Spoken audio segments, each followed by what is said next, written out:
And welcome to the Spooky Hours. My name's Saunderson, and today we've got a very special guest, Jeremy Harte, who is the author of a book, Cloven Country, The Devil in the English Landscape. It's a fascinating insight into what it says, the devil in the English landscape.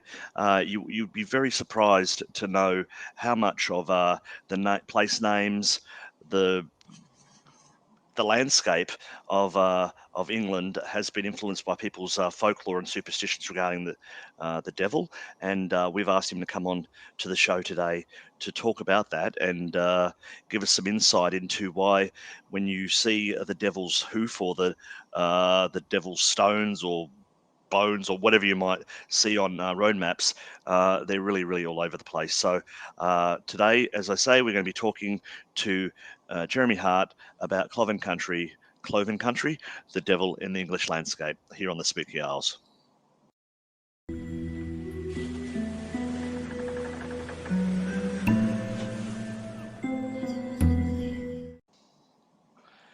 Hello, Jeremy. How are you today? Very well, thank you. You have enjoying your Halloween month so far? It's a hard life being a folklorist at Halloween. I wander around with a camera and, It is going buying occasional items of equipment for non-existent children so that I can build up a collection of junk that will last for 100 years. It is. You get to go into your Sainsbury's and your Morrisons and pick up some essential items, as I've been doing of late. Now, we were talking. This is your book. It was previously released in hardback, but now it's in paperback. It's a lovely book. It's been described. I'm reading on the front here: a devilishly entertaining tour of England and its richly storied landscape. And I think that's pretty appropriate because this actually feels like a travelogue. It's a travelogue of devil. Yeah, you can have an interesting time visiting some of the locations. What sparked your interest in this area? What can you tell us a little bit about your background and how you came to write this book? Well, I've been fascinated for years in both local legends, which are this very, very English genre. We do ghosts better than pretty much anywhere else. And we do stories that belong to places on a level which goes back for centuries. The lovely thing about England is that although folklore collecting here has often been done by like amateurs, the 18th, 19th century stuff is, country vicars and daughters of large families with more brains than they were allowed to use in their social position. But this has been going on since Aubrey in the 1680s. So we've got a timeline. And unlike most countries, in a way, who began it in the late 19th century, we can look at the stories and we can see how they've changed over time. And part of what the book's about is a tribute to what we can find out once we start looking not at the law, but at the way that it's been a continually changing target. The character of the devil is not as fixed as you might think from reading the large book in the churches.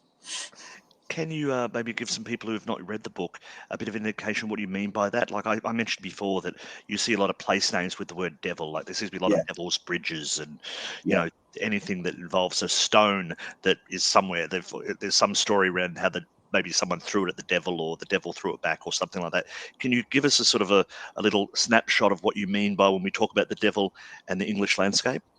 Well, the catalyst for this particular approach, although it's a book in the tradition of a lot of stuff of, interesting places that you can go to. Many of them with associated pubs and one or two of them with named diabolical beers as well, so you can relax afterwards. There's been a tradition, we're celebrating now almost like 50 years of the Haunted Britain, the Magical Britain, the Tour Around Britain books, which, a couple of really good websites have now picked up and taken the slack on that theme. But they were all like presentist. It was like, these old stories are here now. Go and have a look at the stones. Or at their wonder. And I was like, yeah, I'm with you. I know about the Devil's Stones here, there. And, the earliest set of them, the Devil's Arrows are up in Yorkshire, which have been, triggering stories since 1500. What was happening there, though, when I started to look at it more seriously, was that the actual place names were not necessarily that old. I mean, all the Devil's Roads, bar one, goes back to the 17th century. All the rest of them are like Victorian. And you're kind of going, well, you don't get stories without place names. and like bringing place names into focus has been one of the big things that we've started doing in folklore now to get a timeline, because there's a limited corpus of stories, but there are thousands and thousands of names that you can draw on. So you begin to realize, the median date, the actual middle date for these devil place names is 1880. There's more after that than before it. And you get back early, you get back to medieval stuff, they're just not there at all. And is that just because people got fascinated with it with Victorian times and Yeah. decided they wanted to fix some kind of folklore and call it a cool name? Well, they were having the devil hammered into their heads. I think the big difference in religious perspectives is that an earlier period was much more collective. So you'd got demons, you got oodles of demons. People report sightings of them in chronicles and saints' lives, all that sort of thing. The big guy doesn't make an appearance because people were so used to having lots of monks, lots of knights, lots of demons. Fair enough. When you get to the 16th century, and I thought originally, oh God, this is like the Reformation is, and then I realised no, it isn't, because it happens, in Catholic Germany, it happens in France as well. What happens is that people are supposed to focus, and they then, it's the era of the autobiography. Nobody ever really had an autobiography until, the late 16th century. You get these books suddenly in which people write about me, like this is my spiritual struggle. And me means that there's an anti-me. This is my fight with the devil. I mean, how he's succeeding in fighting with, several hundred Puritan autobiographies all at the same time is another matter. But it makes him into a character. And they're smarter than the devil because they've got the Bible and he hasn't. So you get this framework of the devil as a character. And that's been drummed into people. It's been told to them in church and so on.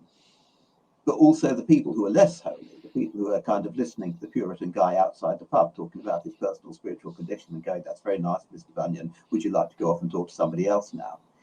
They actually adopt the devil as a character and they start incorporating him into the stories. So what does that mean that idea didn't exist before? The whole idea, I'm going to use like the devil goes down to Georgia type stuff, but that whole idea that I physically fought the devil, it was not they didn't put it into a humanoid figure before then. It's not a thing. What they did, of course, do with, ferocious supernatural individuals is that they had a whole range of relations with ghosts, they had relations with returning dead, they had relations with fairies. They had stories involving giants, and a lot of the giant lore is simply picked up and repurposed. And you get these weird little leftover, like vestigial organs in an animal. You have things left in a story that don't fit.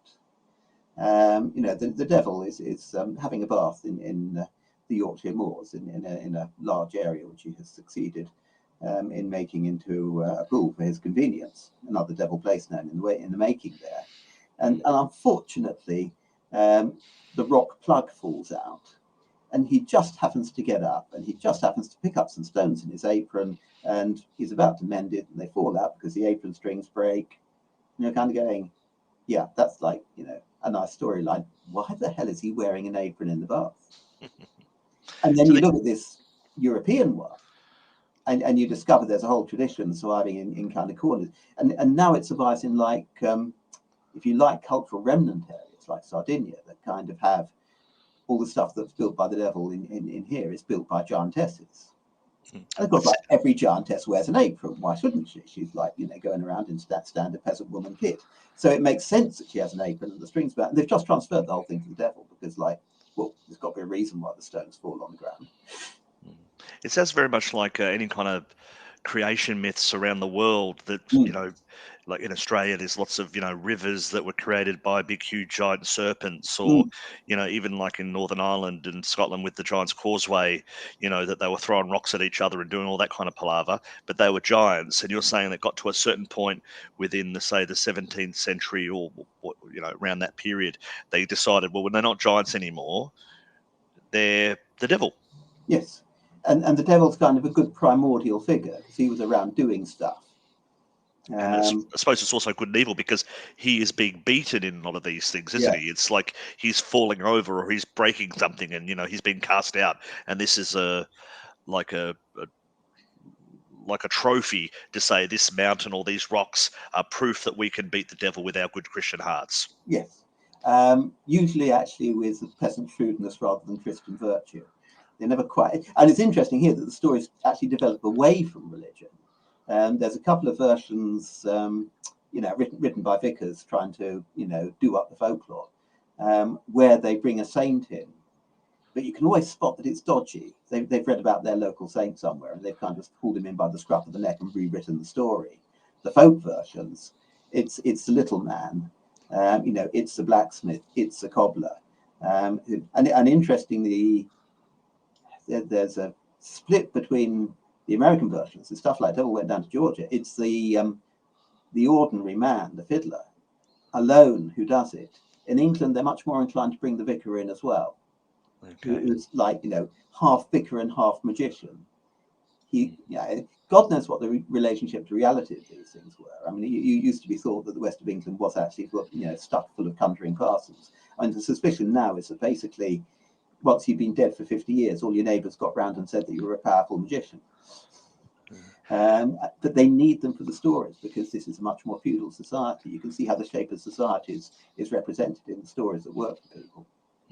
I think I find it interesting you were talking there about how it's the little man. It might have been the blacksmith. I wonder if there's any connection there, because the one that sort of comes to mind living here in London is St Dunstan with his pliers and how he basically got the devil by the nose and all that kind of stuff. I mean, that sounds like maybe could have been a previous story with a blacksmith as opposed to a saint. Story. I mean, as a saint story, it goes back to not far off Dunstan's lifetime. I mean, Edna, the earliest biographer, knew people who'd known him. But it's a demon, one of, in the original version. And the other thing that kind of caught me about it when I actually kind of excavated was that in version 1, demon is going past, Dunstan is doing his stuff at Goldsmith's Forge, of course, not blacksmith in the reality, because that's who he was. And the demon changes shape, which is kind of a proof that it's something suspicious. Shape changing is always deeply suspicious in these stories.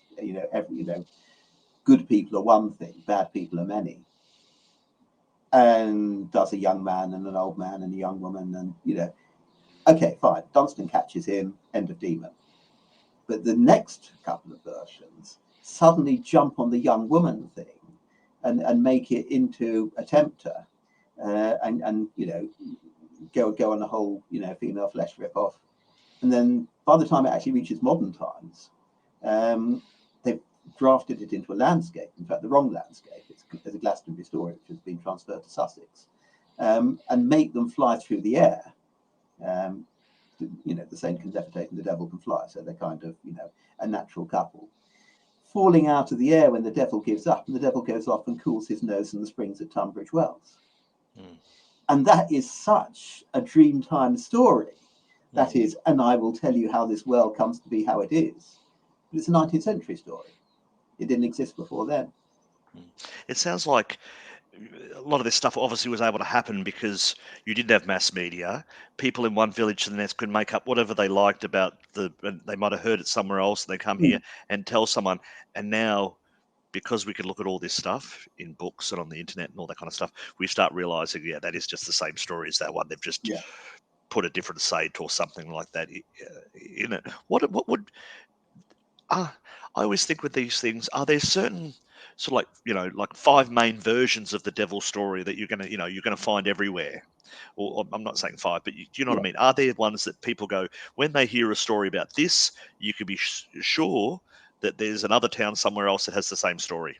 Very much so. And yes, it structured the book beautifully for me because there were the main tale types, and as I came to look at them, I realized that there was a process. I mean, you could almost, in some cases, follow them as they moved around the country.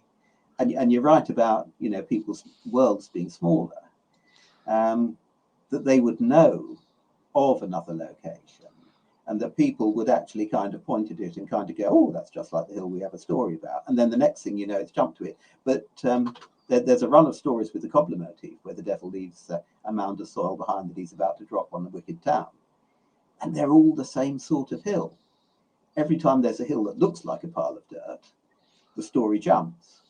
within a quite limited area. It's not even the whole of England. It's a strip that's making its way down the Welsh border down into Somerset. All of the English versions of the Devil's Bridge story are quite close to each other in Yorkshire and Westmoreland, even though it's an international story. And if you kind of, you Google, you can find examples in South America and so on. But the archetypal Devil's Bridge, the one that is actually recorded earliest, is on the Alpine crossing route through to Italy. So obviously that's not peasants wandering over. That's people who have travelled over with Master on the Grand Tour, and who have come back, set themselves up, found a convenient nearby bridge that looks exactly like the original one because it spans a chasm, and realised that if they're going to do a business out of their pub, they better start having a good story as well as decent beer. So they'll tell the story about this bridge, which looks just like the one they saw on their travels. Okay.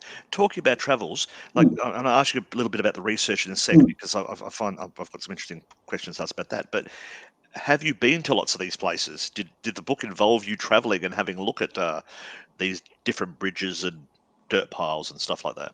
I was halfway through the intensive program of fieldwork when international events happened.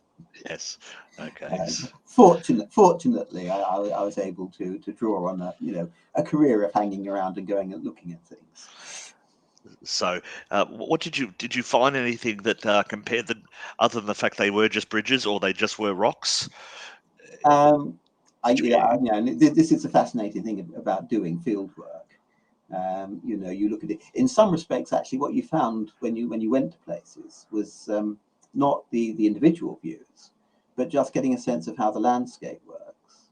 There's a classic Essex one at Tolleson Knights, where the story is actually split three ways between a wood, actually right down on the coastal edge, a church inland, and a manor house. And you actually stood there and you realised, I sort of toddled up nervously and made my way right next to the garden gate and took the view. You could look out over and you could see all three sites from each other, which I don't think you'd have realised otherwise.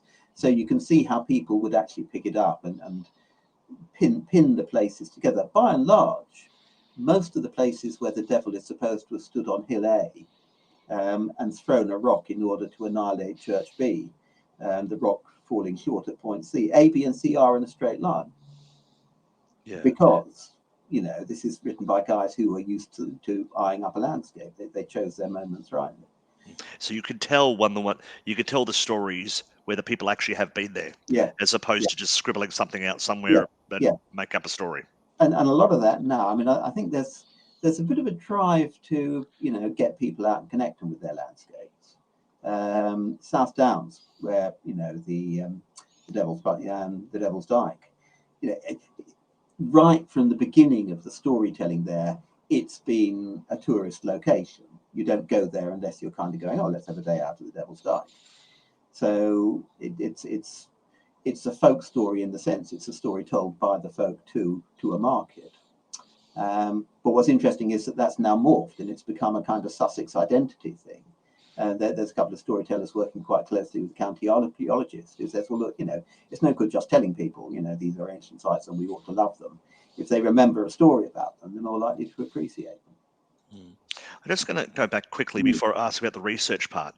So I understand, so the listeners can understand, the idea of naming things after the devil is pretty new in terms of probably the 1700s onwards, and it was more of a we need stories where we can show that we're better people and that we're battling the devil, and it's all very like that.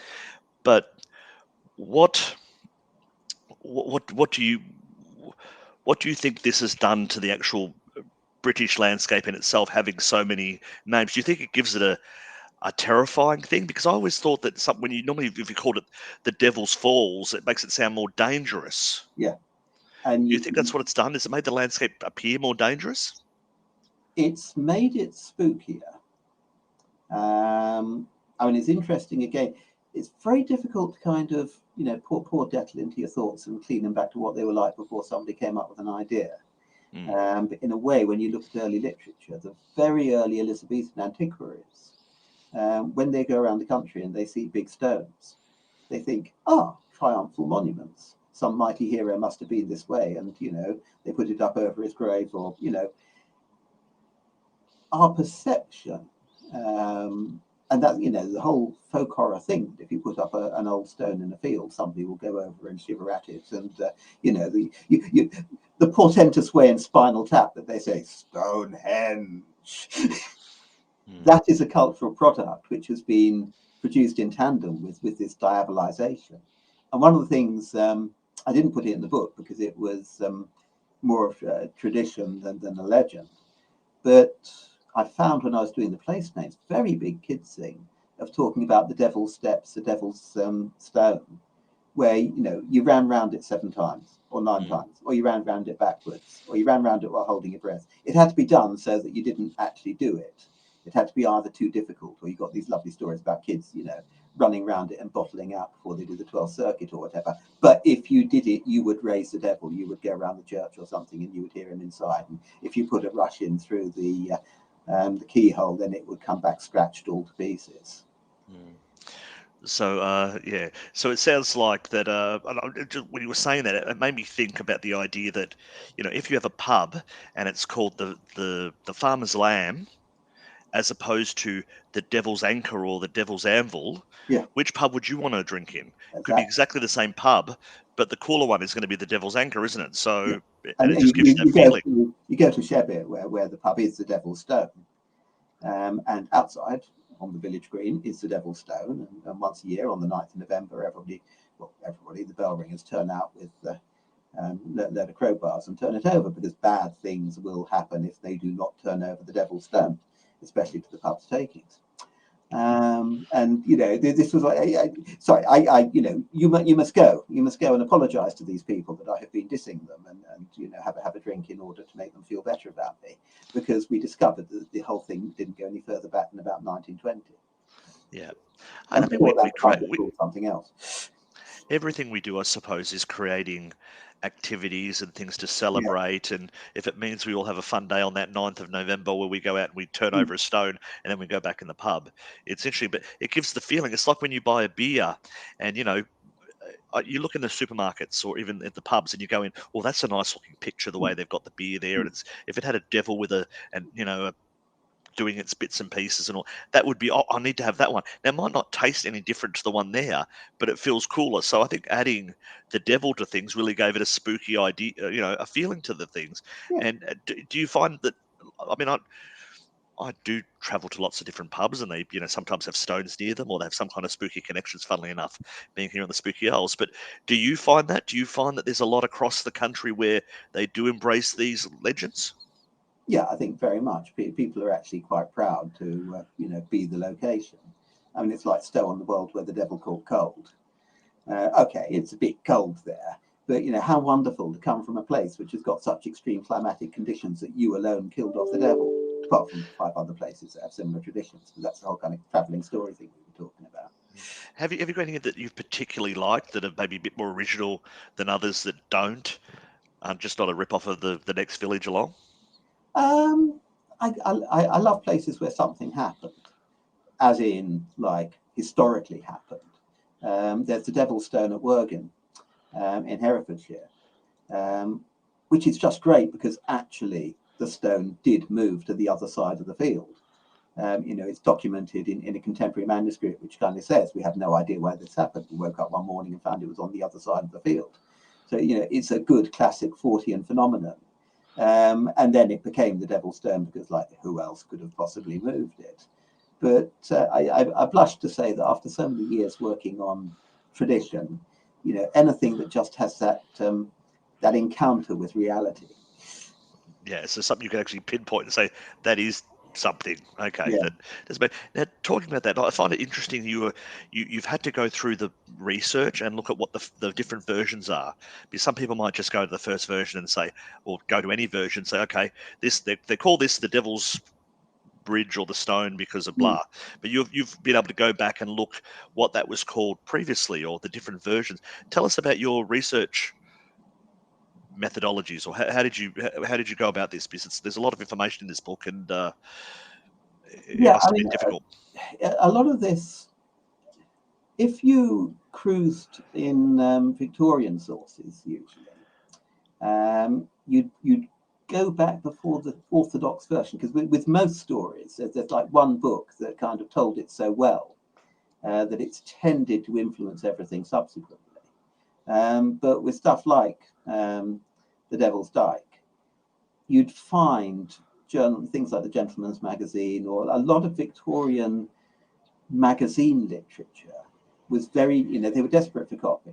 They were, you'll sympathize. They were putting on a show every week. They needed to get some new stuff coming in from enthusiastic contributors who, of course, weren't being paid. These were just people who were writing stuff in. A lot of people were trained in writing light verse. So if it was a story, they turn it into jolly rhyming couplets. And generally, they'd go somewhere and be told a story, and they would then present it. So I'm not getting at the actual story, which is unreckonable because we're like in the early 19th century. I'm getting at it at one remove. The people who fascinate me, there's a couple of these sources who actually had a bit more sympathy.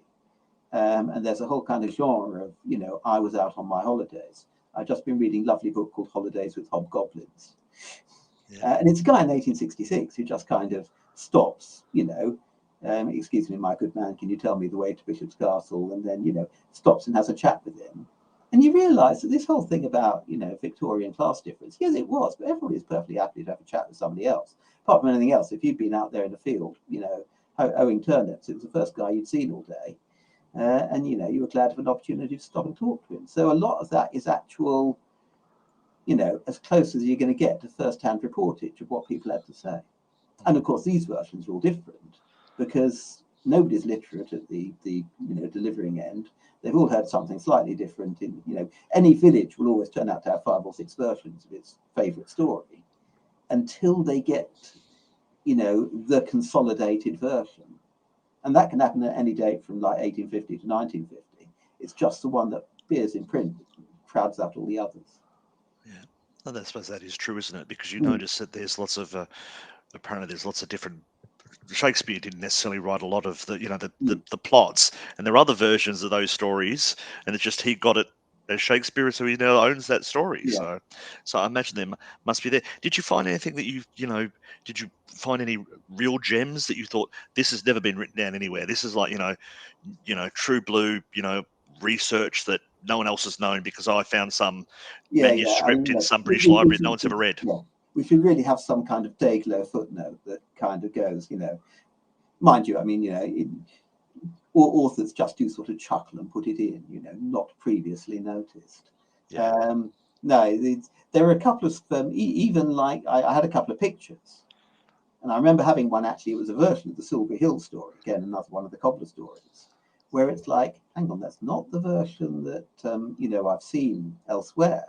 In fact, what it is that Marlborough and Devizes turn out to be at each other's throats. Both of them tells a story in which the devil is either going to destroy the wicked folk of Marlborough if you live in Devizes or vice versa. So I just kind of hammered away at this, and I knew it must have come from a popular Victorian magazine, and I could work out like the size of the page. And, finally I got it down. Yes. Written by, again, one of the versifiers. Very, very clever chap. There's a like style that they pick up from Barham's Ingoldsby Legends, which I really do recommend to anyone who wants a fun Victorian read. And he'd got it perfect, so it was like, yes, that's the version I need. Okay, we're coming to the end, and I mean I think it's really fascinating, and I'm sure people are going to want to read Cloven Country, A Devil in the English Landscape, which is published now in Reaction Books. My eyes are getting thin. But I was wondering, what is your next project going to be? Because obviously this is all about the devil in the English landscape. Have you got any other folk projects going on? Working on Treasure at the moment. Treasure. Tell us about that. Well, that was, again, exactly the response that I tried this out on a couple of people, and then you started going, well, like dragons guard it. Ghosts appear and give it to people. It's hidden away with kings watching over it in deep hills. And it's like, oh, yeah, right, there's quite a lot going on there. But also because it fascinates me, because it's got that relationship with reality. I mean, a lot of stuff, real treasure, has been dug up, and you can go and see it in the British Museum. Sutton Hoo is a kind of classic instance. What people don't embed the archaeology in is the fact that Sutton Hoo was seen in the first place because a ghostly horseman used to ride over the mounts. And, Mrs. Pretty kind of went, "Oh, he must have something that he's being a bit careful about. Let's go and see which mount it is he's riding over." So that's, I mean, that's right. I mean, that's probably a really good thought because you think about it. Leprechauns in Ireland have always supposedly got their treasure somewhere, and if you can only find it, and if you go into some magical fairy mound or something, there'll be all this gold. So are you basically plotting out your next treasure quest where you can say, well, there's going to be bound to be lots of treasure over here or something over there? Something for everyone to buy a copy, but I reserve for the final chapter the appalling realization that if you go looking for it, you don't find it. The leprechaun is usually smarter than you are. Yeah, it is. So you've got to do that. So all right, well, we'll still get it. We might invest in that book to see if there is any secrets that we can make our fortunes from. Well, anyway, thank you very much for this, Jeremy. It's really been insightful. It's lovely to talk about English folklore and learn a little bit about the countryside. And so next time I go looking at the Devil's Bridge, I might not be as impressed, but still impressed by the fact that someone went out of their way to rename or name part of their place to make it spookier than it previously was.